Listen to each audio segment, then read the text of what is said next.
Hi everyone and welcome back to the channel. Today's Down and Dirty, we're gonna get a little heavy, and I apologize for this because it's not a fun and upbeat and uplifting Down and Dirty, but at the same time, I do think it's part of a very honest discussion that we need to have with ourselves in the industry.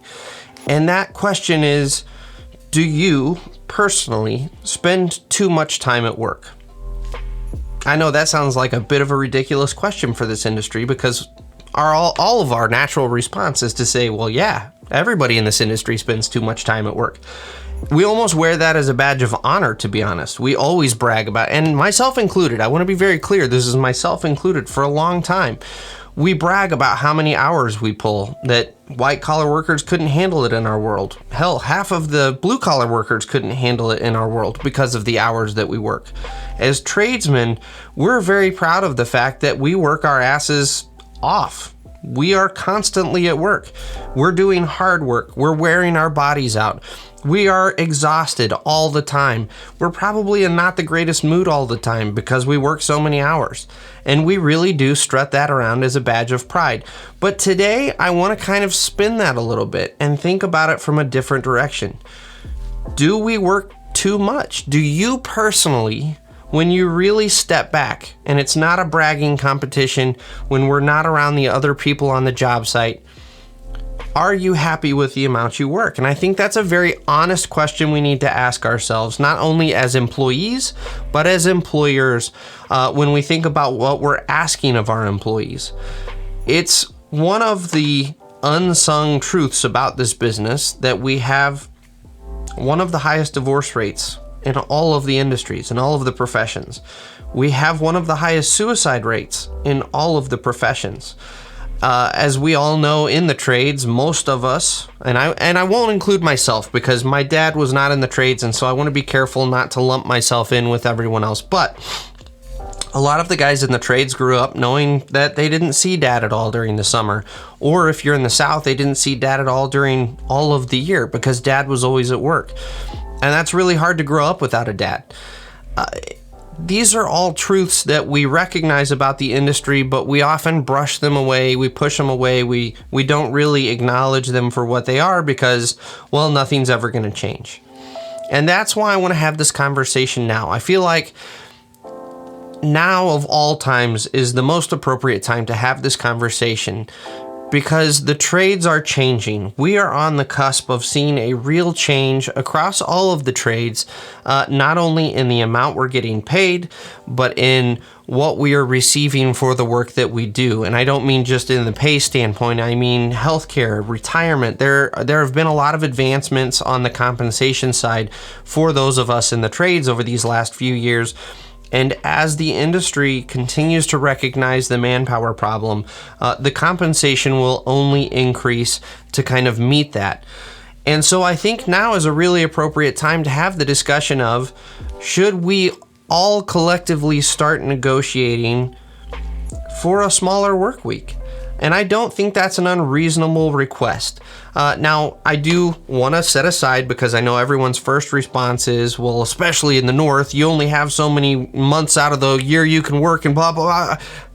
I understand. I totally understand. But at the same time, we also know how to kill it in this industry. Again, we wear it as a badge of honor that we know how to kill it.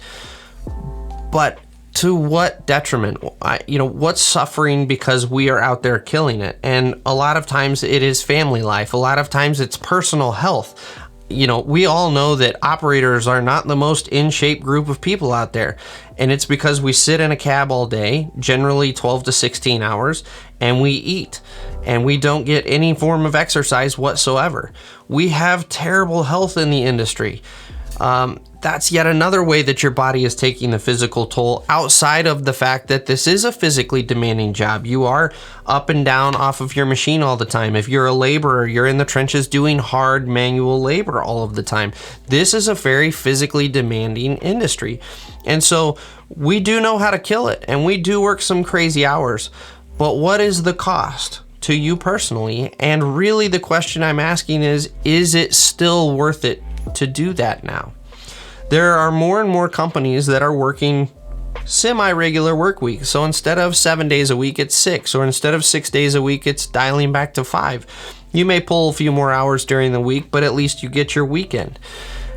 Is it time, now that we're in this situation where you do have some freedom to move around as an individual to different companies, is it time for you to maybe reevaluate the importance of what you're doing? One of the things I do want to talk about is, and I've told this story on this channel before, but the reason I got into doing the YouTube stuff, the reason I decided to switch career paths, in fact, back up because it even goes back to before the YouTube thing, the reason I decided to go sell equipment is because I was not seeing my 2 kids at all during the work year. I would get to see them maybe 2 or 3 times a week, even though we lived in the same house, because they were always in bed by the time I got home, and I typically left the house before they were awake.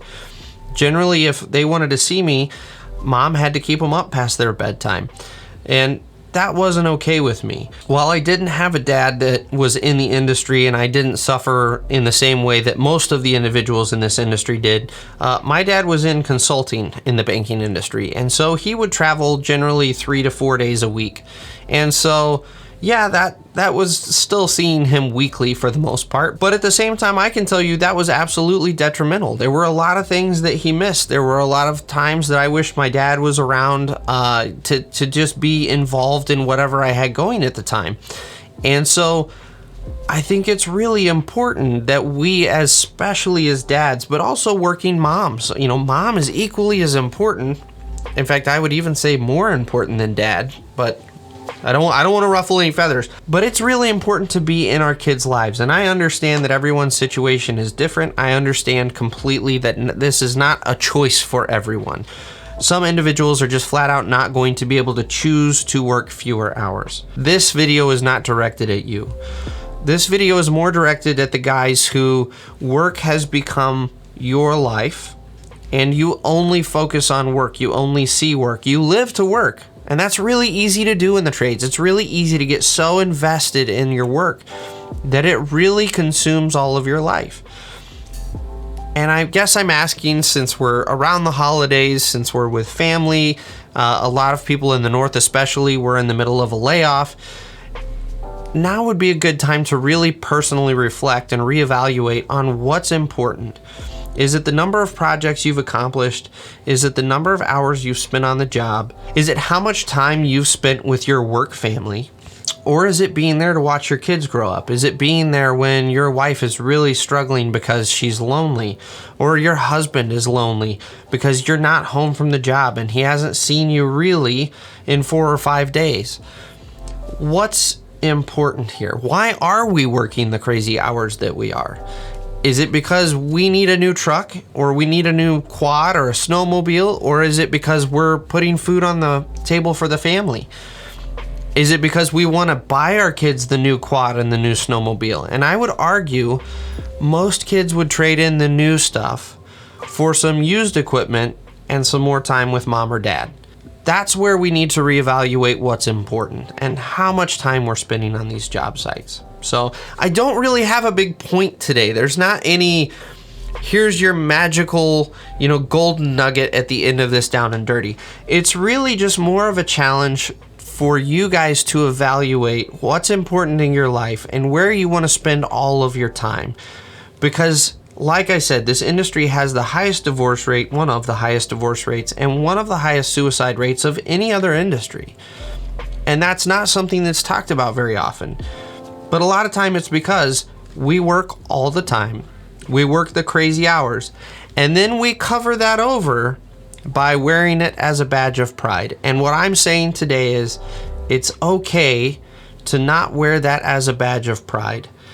You're not less of a blue-collar worker. You're not less of a tradesman for not priding yourself in working your entire life away. And so now might be a good time to start applying to some different companies that may work some fewer hours. Now may be a good time to start looking into doing something different from a career standpoint, like selling equipment, where you can still stay in the business, stay around the equipment, but you're not working the crazy hours. And I don't want to go through all of the potential job possibilities in this one video, but do some kind of self-discovery and self-exploration to figure out what else is out there that could keep you around the industry that you love, but will also let you enjoy a little bit of your life. So that's all I've got for this one. I don't know if this has been helpful or not, in all honesty. Who knows how this one's gonna go? But at least the words are out there, and I hope it's made you think. You guys have a great Christmas, enjoy your holidays, and we'll catch you on the backside on the next Down and Dirty.